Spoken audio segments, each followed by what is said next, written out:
मित्रांनो, तुम्ही पाहू शकता आपण कांद्याला रेन पाईप हातरला आहे.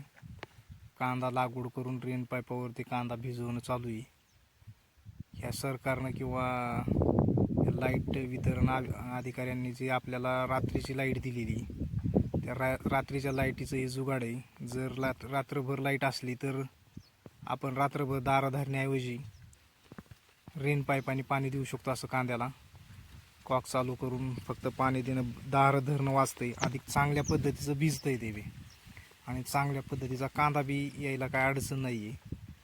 त्याच्यामुळं तुम्ही हे रात्रीचं दार धरण्याऐवजी, रात्रीचं अंधाराचं हे करण्याऐवजी तुम्ही चांगल्या प्रतीचं असं शेती करू शकता. शेतीला कांद्याला जर चांगले भाव शेतकऱ्यांनी एकत्रित राहिले तर नक्की 100% आल्याशिवाय राहणार नाहीत. आणि शेतीला सोन्याचे दिवस 100% येणार आहेत.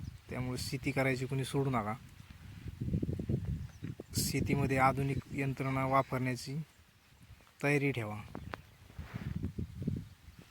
हे कसं वाटलं ते नक्की कमेंटमध्ये सांगा. आपल्या रेन पाईप आणि कांद्याचं जुगाड.